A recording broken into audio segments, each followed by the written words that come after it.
Good evening, Malaysia and followers from around the world. The Prime Minister, Datuk Sri Ismail Sabri Yaakob, has introduced a new line. It's called Keluarga Malaysia, or the Malaysian family. He has been using this phrase in his speeches. It's a good narrative. I would say it's a good start to his new administration. A Malaysian family means helping each other as Malaysians and working together. But we want to see the Malaysian family or the Keluarga Malaysia to function actually as a Malaysian family rather than just a political phrase. Beyond a mere phrase that is used to win votes. Joining us tonight is Professor Dr. Mohamad Tajuddin, Mohamad Rasdi. He's a professor of architecture at the UCSI. He's a writer and a columnist. Welcome, sir. Thank you very much, Dato'. Thank you. Okay, we will start the conversation with me asking you to share your thoughts on this new concept called Keluarga Malaysia. This is merely a few weeks old. Can you share with us what's your thoughts on this? Well, yes, I think it's a good start to use the word Keluarga Malaysia when one of his partners in the political coalition used the word musuh-musuh Islam. All right, and that was something quite devastating to me when he had used this term. And of course, there was no reaction from UMNO and also from Ismail Sabri due to political expediency. But that phrase then is a kind of a sacred phrase that has great impact. In fact, Siddiq Fadzil, the one who used to be the president of ABIM, and one of those pioneering the Islamic Reformation. I was at a talk when he received the Ma'al Hijrah, and for the first time, I heard him use the word Ummat. You know, Ummat usually is specifically for Muslims, you know, Ummat Islam. Community. But then he used the word in relation in his speech about kepelbagaian, budaya, dan Islam. And he said that we are bersaudara, orang Islam bersaudara sesama Islam, but dia juga bersaudara sesama warga negara dan bersaudara sesama manusia. So adalah dia punya apa ni Arabic term there. So in that sense, bersaudara actually means family lah. Okay, so that's a good thing. It's not only sacred Islamically, but it is also quote unquote sacred in the idea of the Islamic or the Malay civilization. Professor, you know, like all prime ministers, they want to start up very strong. We have seen all this happen before. Both of us are of almost a similar age, where we can say that we have seen quite a bit and have heard quite a bit. We have heard this Najib using One Malaysia, okay, and even Anwar Ibrahim used to use the line, we are one family, 我们是一家人, okay, to appeal to the Chinese voters. So again, we're hearing a new phrase, the Malaysian family. Do you have a sense of optimism, or you think that, well, let's give the new Prime Minister a chance to go beyond what he has said, or are you skeptical? I think if we were to think you know, with very bad thoughts, then the other party would probably do the same thing that we are thinking, which is not very good. I like to think that the idea of Keluarga Malaysia goes beyond just going to celebrating, say, Tahun Baru Cina or the Deepavali at a grand hall, at a hotel, which I have been before. It should go into a personal mode, and that is why I had challenged in my writing and said that like, all you have to do is go and sleep at a non-Malay house and have dinner and have breakfast, because apparently after 40 years such thing, and I'm talking about the Malay and the so-called Muslim society, has become taboo. Has become such a very bad thing. I still remember the days not long ago, my mother-in-law used, because she lived next to Indian, and then the rest are all Chinese in her area. and she would go to during Chinese New Year or Deepavali, and they, of course, would come. And these kinds of going to the house rather to some big banquet at a hotel. So that is basically the idea, very basic, very basic idea of the keluarga. I also remember the day when my mother used to tell me stories of when I was a baby. She would take me to one of the Indian policeman house, and I would always point to the fridge, to get something, because fridge was a luxury then. My father was a policeman, lower rank. And so these kinds of things happen. And my sister also said that during the height of the May 13, when my father was on duty, we were placed in a bungalow which I've never lived before, and it turned out to be a Chinese I don't know whose bungalow was it, and it was 2 stories. And she said that the upper story was another family, Chinese family, policeman, and our family lived in the lower floor. So when you talk about family, basic is that one where you go to each other's house, eat at each other's house. And even architect Hajida, my friend, said he used to go to his friend's house, and his friend mother, without him asking, would buy things which is halal and eat them. But here we have incidences of head teachers not allowing this glass to be used, not allowing dresses of traditional dress that doesn't comply with some sort of Islamic values. These kinds of things has permeated into the society, and it is a destructive force to our nation building. I think it's a matter of interpretations that are narrow. If left to Malaysians, they handle it very well without this influence from certain people. Like, for example, long before the days of confinement center, now we have confinement centers. My daughter was taken care of by the Malay confinement lady. Okay, she wasn't the midwife. She was also a midwife, but basically she took care of my wife. Because that the people in my kampung felt that better look for a Malay confinement lady, because they know how to get rid of the angin. Okay, so they felt that she had the expertise, and she would just stay in our house, and we respected her as a Muslim, and we knew where would we make sure everything was she was comfortable. So it left to people respect and understand it. It's when things become quite complicated, and we know that previously during our time, the relationship was actually real. It was bonding. It was natural. It was not a what they call it, a functional relationship. Functional relationship meaning somebody that you actually meet in an office or your business associate. You like to think that they are friends, but they're not real.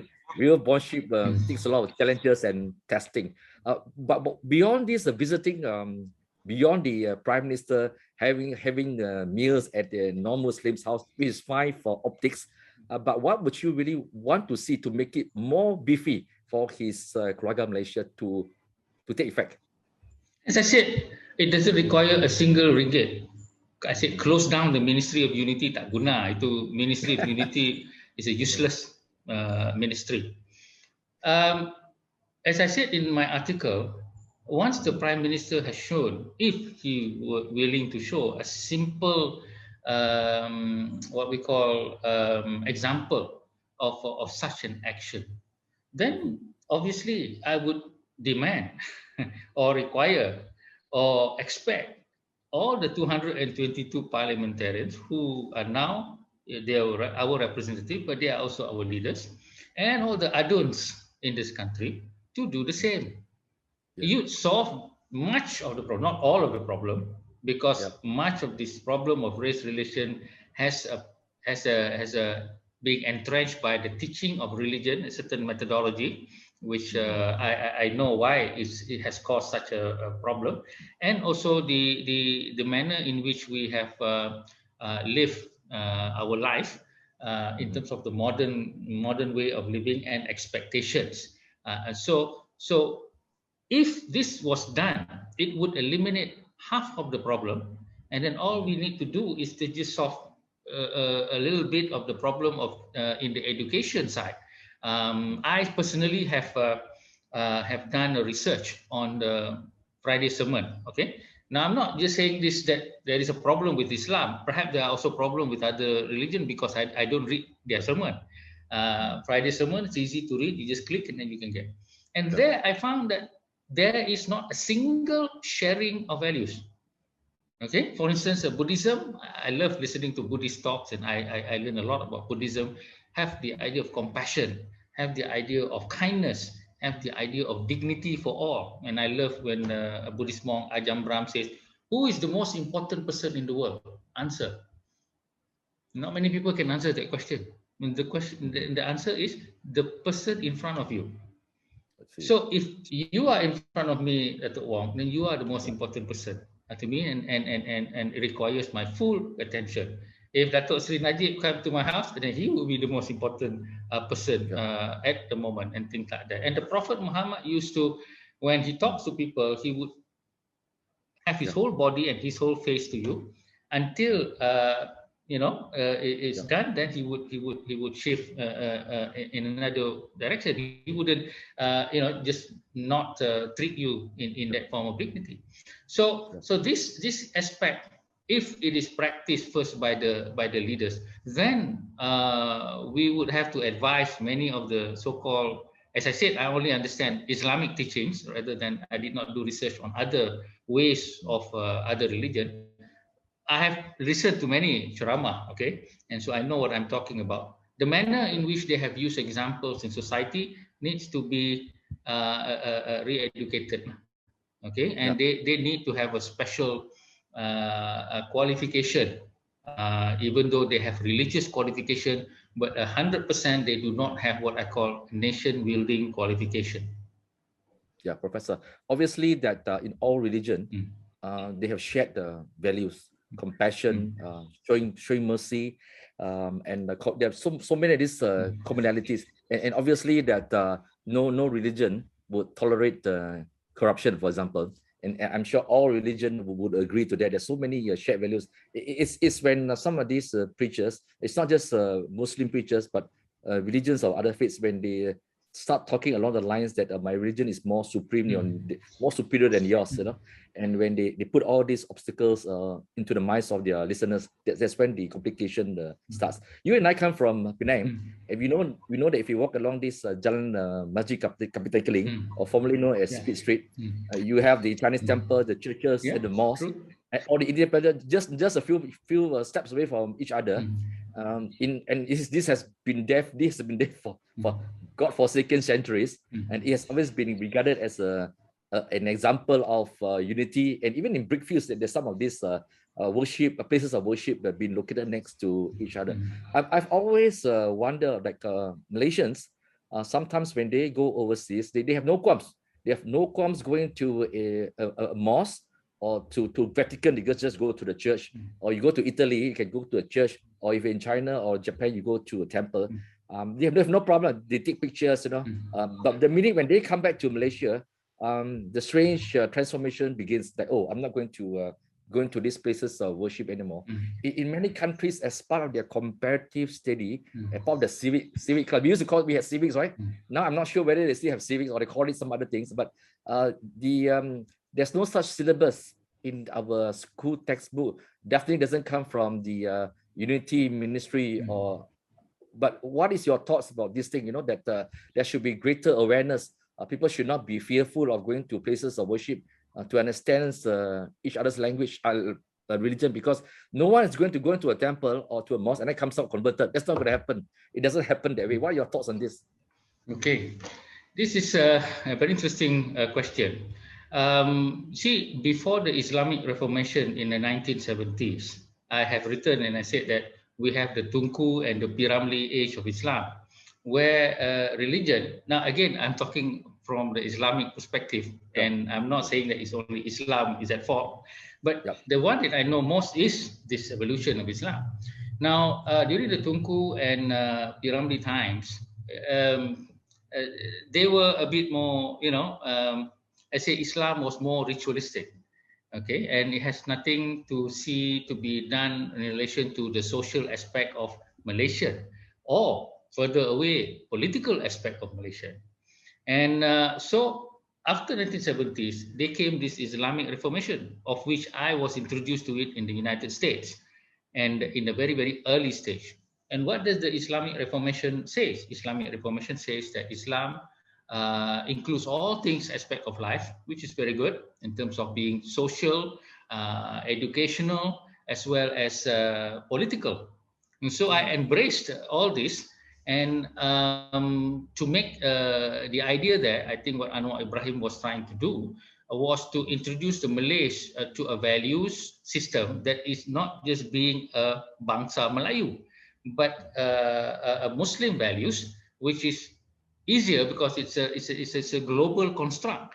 Because as you say just now, Islam and other religion have all the similar universal values that we can share and we can tap on. If you read his ASEAN Renaissance, I mean, I'm not campaigning for Anwar Ibrahim. I read this book and also listened to many of his talks, and I liked it because it has this layer of what I term now as global spirituality. But unfortunately, after 30 or 40 years, the Islamic Reformation turned into Islamic conservatism. And so what was taken is the form, pakai tudung, halal haram, to the point that halal haram becomes such a big empire.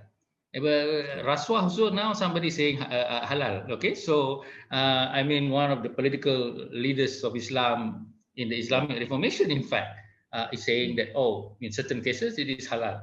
I mean, this is terrible. So when such things happen, a lot of Muslims now, in the 70s, if there were 10 Muslims, you get about 8 who would regularly pray and have this kind of a complete, in a sense, rituals of Islam.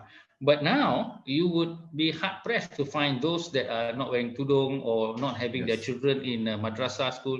Now all these are supposed to be good, but the problem here is that all these are conservative Islam in the definition that conservative Islam relies on ustas, muftis to define Islam for them. Even my friends who were drinking alcohol in the United States, and now they are all Hajj, they haven't read a single book on Islam, haven't had any discourse on Islam, and said, no time, lah, Tajuddin. I mean, we have to pray, going to die very soon. I mean, they are good people. But then in their WhatsApp group, they concentrate only on Muslims, to be with Muslims, because they are taught by these ustaz who come to their house being paid by them, to say, look, in order to be safe, you must keep within yourself. Okay, so there is no bad intention there. It's just the idea of being safe. And that's why the going to the church to give a talk or listening to a talk is totally taboo. And this has become a kind of a character. And then to the point that I heard an exco from Parti Islam Malaysia saying, Prof, this non-Muslim don't understand. We cannot go to their house, because they have dogs and they have alcohol. And I'm looking at him, okay lah. So this is an element in which it has been a kind of a value system that has been adopted. And I am very, very extremely sad that we pay billions of ringgit to salaries of professors and academics in international Islamic university, but we got zero from them. And all they do is speak in seminar halls. I get a lot of posters inviting, and a lot of the talks are very good, very open, very liberal, but it doesn't reach the social media. It doesn't reach the media. It doesn't reach anybody. They just do things for the sake of doing it so that they can get promoted into the different levels of. In Islam, this is wrong, because you need to spread the knowledge beyond your classroom or your seminar halls. So we have that problem. One, conservatism of Muslims, Malays, who relies on ustaz in the mosque, who are not really educated in a general way. And the second, we have professors who are educated in a wide liberal fashion and can have a discourse on it, but they don't speak to the populace. They speak only within themselves. And so this is why it would be a big problem for Anwar Ibrahim to speak a kind of a quote unquote Islam that is moderate. Even the word moderate, liberal, and what else? It's a dirty word now. Progressive are dirty words now. And I heard them in the khutbah. Careful of liberal Muslim, careful of progressive Muslim. Ayo, macam ini, Because this is problem. you know, Professor, the problem is that to these people, the word liberal is a kind of a moniker to equate with LGBT. You know, they don't understand the word liberal in a proper way, but they equate with something that's entirely out of the way. I'd like to share with you my experience. During my sixth form, I took the liberty to sign up for Sejarah Islam. And of Sejarah Islam, and also I studied the Malay literature for my HSC. I was the last year of the HSC. Yeah, last year. So I took up Malay literature and Indonesian literature. It was simply because I felt that, look, I have tried everything. Perhaps I should do something entirely different. The school did not have the teachers to teach me this course. So I had to really rely on myself and bought a lot of books to actually study it. I thought I did very well, because when I sat for the exam, basically I could answer any of the questions. So that means, and during my first year in UKM, you know, when you join UKM, this is like 30 years ago, you are told specifically you have to sign up for this course called ZI, which is basically Islamic course. It's 30 years ago. And I said, okay, I'll sign up, no problem. So I had Fadino, who was my lecturer. It was a mandatory course? It was mandatory. Even now, you must pass. If you don't pass your Islamic course, you won't get your diploma. Okay, so I signed up. I had Fadino, I had Harundi teaching me, but it was really a good experience. Absolutely great, good. I mean, when you adopt an open mind that you want to study how other practice their religion, the literature and the worldview of other people, you keep an open mind. It's really good. After 30 years, I find that it has served me so well. That when I talk to fellow Muslims, about this, that I went through this basic course in Islam, they always get very excited, and it helps me in my work. So I don't think that people should get overly worried when they learn about our religion. I share you an experience. So I went to Jerusalem as a Christian. I went to Jerusalem as a pilgrim. When I went to Israel and Jerusalem, I learned a lot of new things. I mean that you have read about how Israelis treat Palestinians badly, and I actually see it in my own eyes. So and what it was fascinating was this: a lot of the biblical sites in Jerusalem, they are in Muslim areas. So in a strange way, many of those most of the stories that you read in the Bible, many of these biblical sites, they're under Muslims areas. And in these areas, during Christmas, many of these Christian leaders, Muslim leaders, the Palestinians from the PLO, they actually making an effort to go to join the Christians in church. They have no qualms about it. They have no problems. And in most of these biblical areas, because the Muslims there depend on Christian pilgrims, so they were selling Christian paraphernalia. They were selling they were selling crosses. They had no problem. But back in Malaysia, I cannot imagine that taking place in Malaysia. And you're talking about Palestinians there, okay? Now, you spoke and in two churches. I remember reading. You went to two churches to deliver your speeches. What kind of content was it like? First of all, I was invited to speak at two churches in order to talk about the issues of Islam within the construct of Malaysia.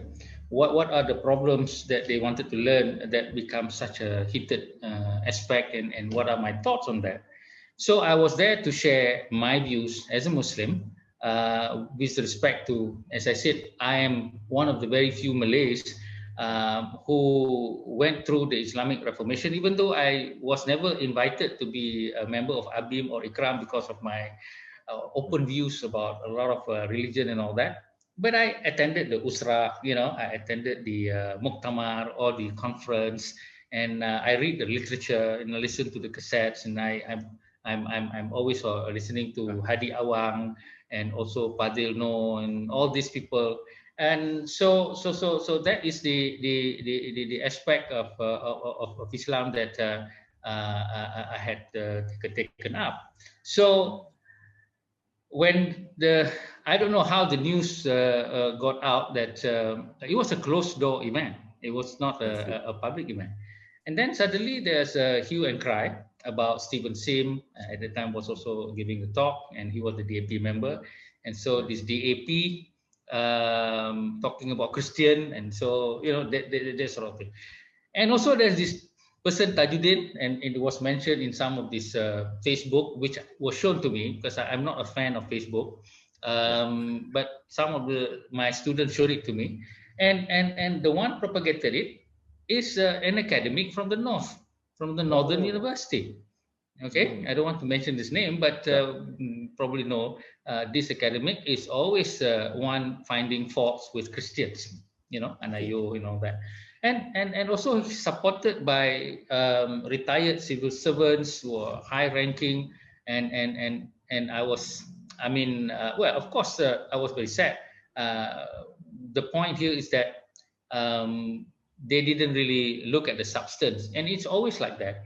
When my speech comes out, people will just sweep it out. Even though I would give Quranic verse or hadith of the Prophet, they would just simply say, he is a DAP member. Even though now I'm not a DAP member, I left DAP because I don't want DAP to be having trouble with my thoughts. See, they were accusing me as being a puppet of DAP, when in fact I have always had my own thoughts, to the point that even the universities that I attended, public and private, sometimes had problems with it because so-called quote-unquote controversial. I said, if a professor cannot give controversial topics, close down universities lah. Okay, I mean, why are you so afraid of controversial topic? I don't have a following. I don't have a political party. I don't have anything. I'm just a single person. What's the problem? I have the issue of academia is simply you state your positions clearly, you state your framework, and you state your so-called strength or evidence that you have postulated, and then that is all. Okay, so but here, he's a DAP member. He's a Christian sympathizer. He's also a Chinese chauvinist. Imagine that, me, a Chinese chauvinist. Because I also give talks at Dong Zong, and I'm so-called looked upon as very close with them. Now, the reason why I wanted to be in the AP was to see for myself the accusation that the AP is anti-Islam, so that I can tell for myself whether they are anti-Islam, and definitely they are not. And also with Dong Zong, I didn't want them to participate in issues like the Jawi that would make a division between Malays and Chinese. I said, don't, and Malaysians must know that. They must learn not to take up issues, say, let's say a Christian issue alone. They must come together either in a memorandum or in a press statement with good Malays. Okay, and don't jump the gun. All right. So this is the thing that I mean, even the latest issue of the fasting also, a lot of these people are not using this aspect, and that's why I said that we have to change our way of doing things in order to stamp out this extremist view. If not, the extremists actually love it when they say something, you react. They will use whatever you say in order to justify their action with their voter bank. Professor, if the ordinary Malaysians of different faiths are afraid of going to these places of worship of other religion, do you actually think that our leaders, for that matter, if the Prime Minister talks about Keluarga Malaysia, would he even dare to actually break this taboo and go to these places of worship of other people, of other races? Well, I know that people like Jokowi, would do that without a thought, because he had appointed a chief of police who is a Christian, I think, and several other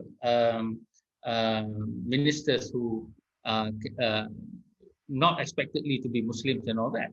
So in Malaysia, it is a big difference between one who speaks for political expediency, and you can watch or see the action, and one who speaks out of the what we call the spiritual strength.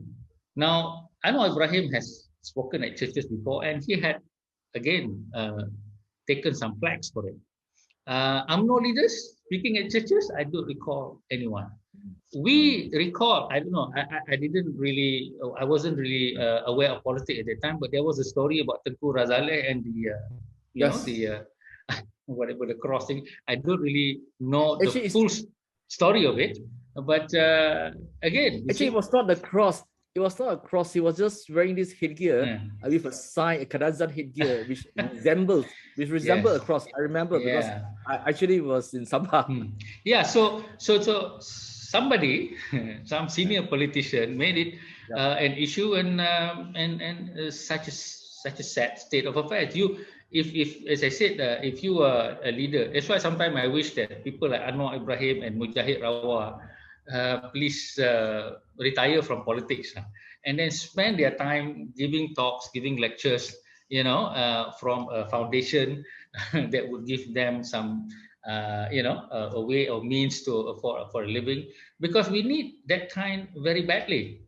Here you have Zakir Naik speaking English and then speaking his brand of Islam. Even people in Kelantan who doesn't know how to speak English also treats him like I find that really mind-boggling. Yeah, and I can come up. I don't understand. And I can come up on stage, cakap bahasa Melayu pun boleh, cakap bahasa Penang pun boleh, quote all the hadiths that they want, and they will still say ini orang DAP, you know. And so I've actually given up trying to explain things to the Malays. I have asked some of my friends who are a bit more open-minded and say, you all pula lah tulis, okay? Because I've already reached. It's like me when I reach a certain way that I evaluate has no more efficiency, then I would move on to another methodology to move on. That's why I'm writing this article called "Building a Parallel Malaysia." Okay, so we have to stop complaining and attacking like what civil society is doing. They're attacking, and remember the time of Pakatan Harapan when Mazli was there. My God, I tell you, I mean, Mazli took the worst brunt. I'm not campaigning for Mazli, but he doesn't deserve such things, you know, because he was just following some of what Mahathir and PPBM's requirement of certain policies and all that. But the manner, the adab in which civil society took on was really, to me, shameful. And I received flack from my friends in civil society for saying this thing, because I said, you cannot speak to a Malay leader like Hadi Awang or even Mazli Malay like that, you know. There must be some decorum, some adab. All right, and certain phrases that you use, you know, must be in a certain way. The Prophet said that even though your leader has the head of a small seed, you still should respect him. It doesn't mean that you follow him or you believe him. You must give the respect that is due, and that is basically the well, I mean, this is talking from the Islamic perspective. And even though in a democracy you can call these people bodoh or whatever it is, but don't do that lah. You know, this is our democracy. Kita guna bahasa lain lah sikit, all right? And this is the thing that I think the civil society needs to learn lah.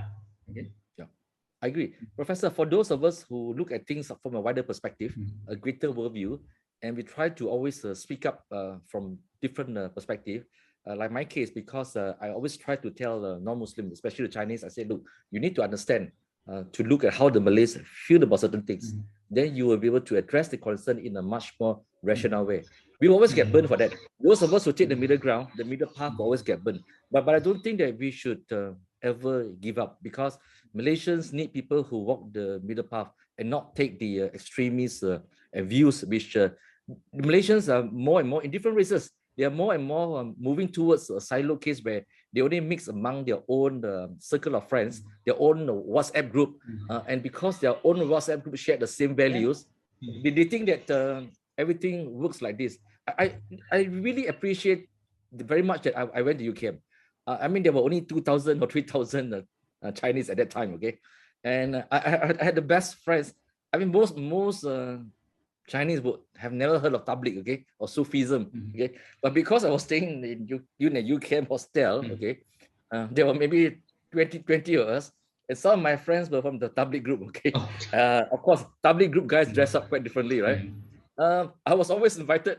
To their makan session, and of course, we all share one big plate, okay. I was wondering whether this was even hygienic, okay. but because I was the only guy that was willing to join them, and I was invited. I had great respect for them, and until now I have great friends with them. And these guys from Sufism, they were actually boycotted by Puritan Muslims. He had to come to see me. Okay, so I mean, it is such friendship and interaction which give us a bigger, wider view of things. Now, when I read about your background, I was a bit curious because you told me earlier that you went to the St. Mark's School, but also at some point you were studying in a Chinese school, Hualien in Taipei. How did that happen? Okay. I also wonder how is it that I don't have the same thought as my other Malay friends who even studied the same way. Well, I think now I know.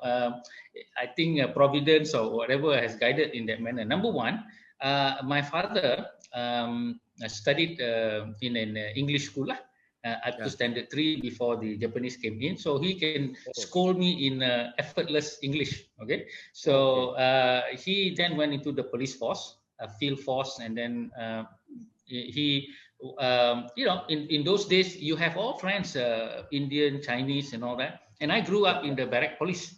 Okay, and the barrack police also, even though there are not that many, but they are the Sikh. My childhood playmate were a Sikh child, apa nama, main pakau lah, apa semua, this kind of thing, not money lah, but gambar, those photograph thing with the Chinese, and when I went to school, also it's very balanced, right?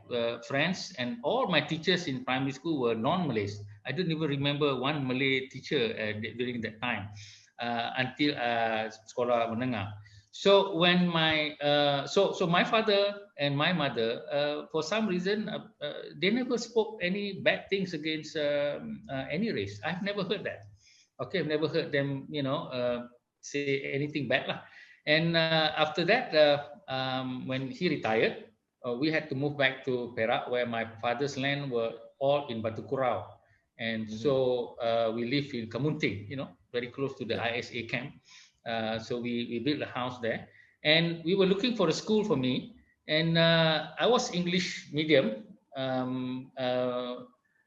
but King Edward was perdagangan, full perdagangan. So I'm industrial arts, so cannot go there. Then St. George's Institution, also English medium, but they're pertanian. Okay, and then the ones that has industrial art is Datuk Burhanuddin, which is Malay. Okay, it's Malay. Mana boleh Malay? I'm English trained. So then cari. Kalau Cik nak pergi, ada satu sekolah Cina, this vernacular school called Hualien. So actually I didn't know it was a Chinese school, Hualien. Okay, so but when I went there, I saw, wow, and they mistook me for a Form 1 student when I was a Form 2 student, because Chinese semua kena remove kan. Remove class. Yes. So when they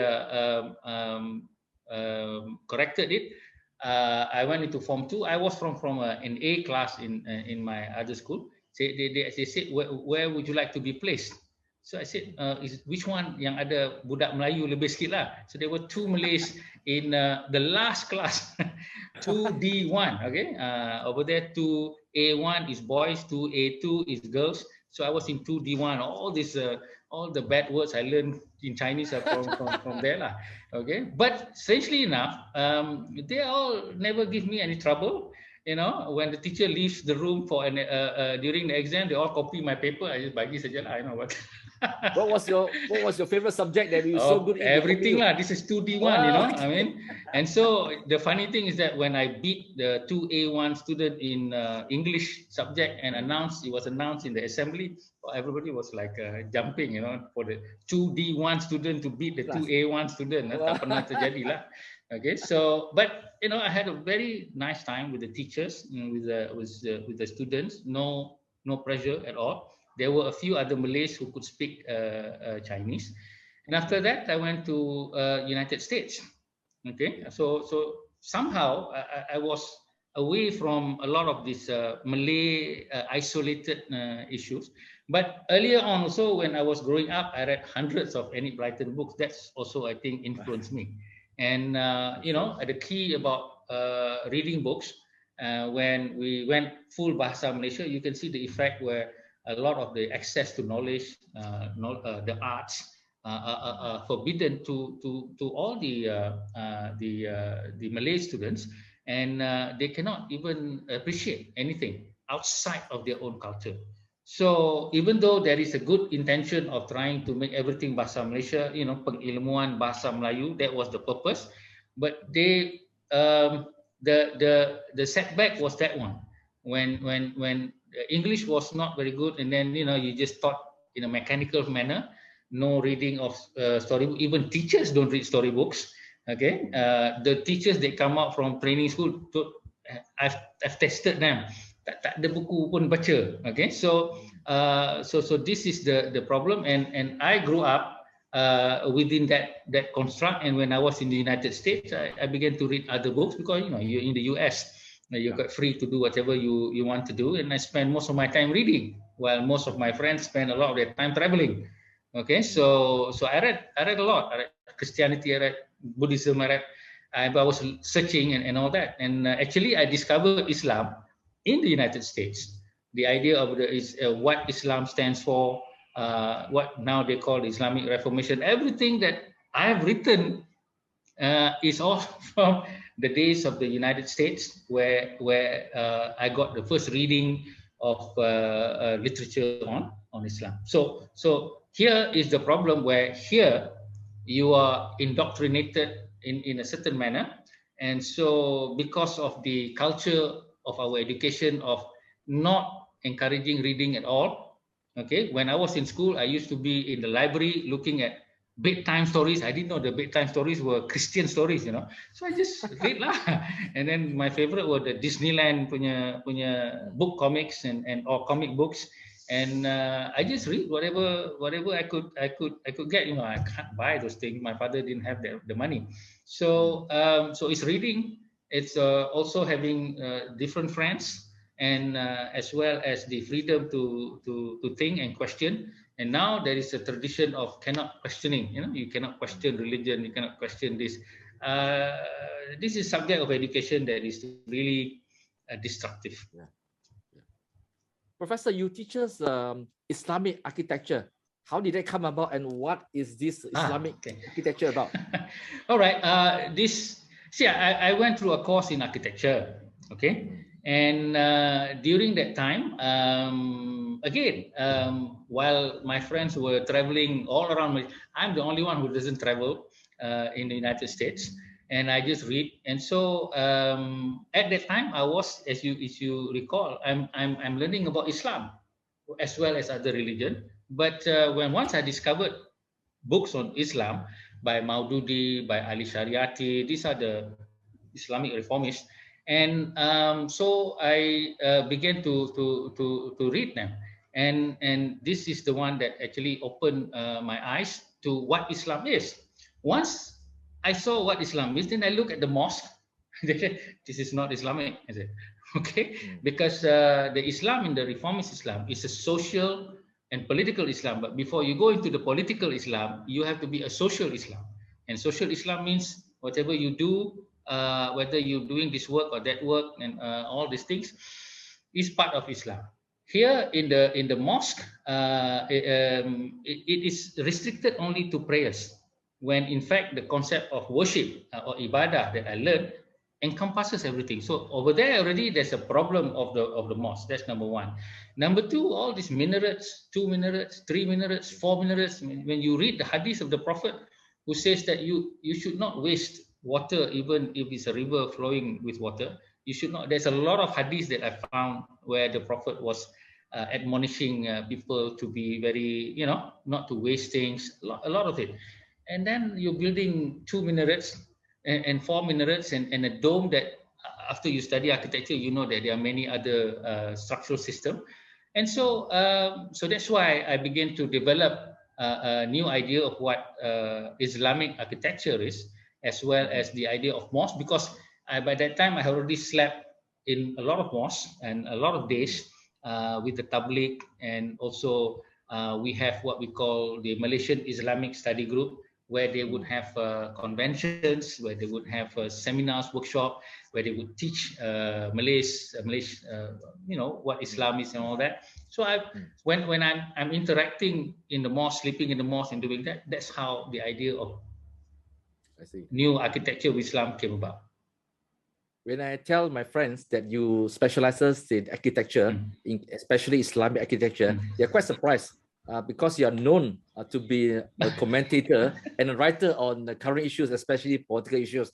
And how did you get into this business of political issues? Yeah, because you see, if you read one of the greatest architect, Frank Lloyd Wright, one of my favorite in the United States, okay? If you read his book, this is the problem, you see, you go to university, you never read a single book. This is the problem, okay? It's a big problem. My first question in anybody who wants to get into associate professorship, what book have you read that have some meaning that changed your life? No one reads any book at all. This PhD people, right? tak ada baca buku langsung lah, okay? And so if you read Frank Lloyd Wright, Frank Lloyd Wright was very attracted to the ideas and ideals of Walt Whitman.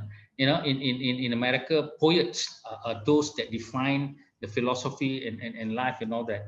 So 3/4 of the book is talking about criticizing American politics and history and social and all that. Only the last chapter that he would talk about, okay, now, what is architecture? Because the problem of a lot of people, you say, I'll give you, if an architect stands up and talks about building, he doesn't know anything about architecture. Okay, a real architect would stand up and talks about society, talks about the history, talks about this and that, and only maybe the final 10 minutes he'll talk about architecture. Okay, so if he flashes a lot of buildings, ini orang tak reti architecture. Okay, so that's why when people come to my house to talk about PhD in architecture, actually I'm doing a PhD on Islamic madrasah or education institution.